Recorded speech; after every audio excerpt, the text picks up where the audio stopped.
Naglagay na nga pala sila ngayon mga kakulit ng mga surila sa aming ipinapagawang dream house. Bali kahapon nga pala mga kakulit, ang kanilang ginawa magtaas ng mga scaffolding. At dahil nakatapos na nga sila mga kakulit sa pagbubuo ng mga bakal na magiging biga ng aming ipinapagawang dream house. At nakatapos na nga rin sila sa pagtataas ng mga scaffolding. Kaya naman ngayon ang kanilang gagawin maglagay naman ng mga sorelas na pagpapakuan ng mga plywood na magiging slab ng aming ipinapagawang dream house. At kung inyong ang mapapansin mga kakulit, halos kompleto na nga ang mga tukod nitong aming ipinapagawang dream house. At itong tukod nga na ito mga kakulit, ito nga yung magiging tukod sa slab ng aming ipinapagawang dream house. Noong una nga mga kakulit, pinag-iisipan nga ng inyong daddy kulit kung plywood ba or steel deck ang aming gagamitin na magiging sahig ng slab. Pero napagtanto nga mga kakulit ng inyong daddy kulit na kung steel deck nga ang aming gagamitin na magiging sahig ng slab, kapag tumagal baka nga daw kalawangin yun. Pero kung plywood ang aming gagamitin, wala ngang tendency na kalawangin dahil wala ngang steel sa ilalim. Pero maganda nga daw mga kakulit kung steel deck ang aming gagamitin sapagkat makakatipid nga daw kami sa mga bakal. Dahil sa lahat nga ng materialis ngayon mga kakulit,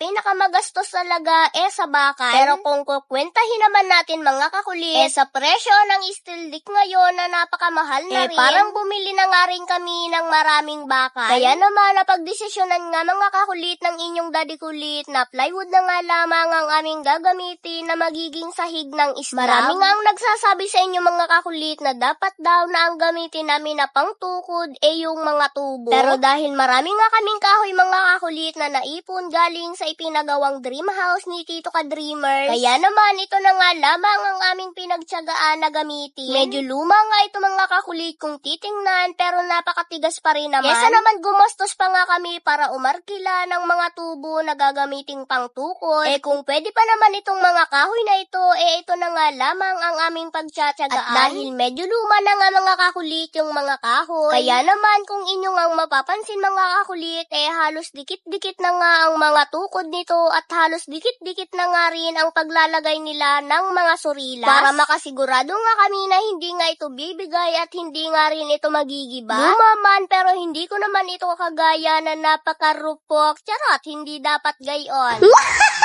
At dahil nasa taas na nga sila gumagawa dito ngayon mga kakulit sa aming ipinapagawang dream house, at dahil medyo marami na nga rin ang gagawin nila dito ngayon, kaya naman nagdagdag nga mga kakulit ang inyong daddy kulit ng 2 skill at 2 labor na kanyang makakatulong. Yung isang skill at isang labor nga mga kakulit, itinoka nga ng inyong daddy kulit sa paglalagay ng mga batangan na pagpapatungan ng mga surilas. At yung isang skill naman mga kakulit, pinagbubuo naman ng inyong daddy kulit ng mga forma na gagamitin. So yun lamang mga kakulit, hanggang dito na lamang ulit. Advance Merry Christmas. Charot, hindi dapat gayon.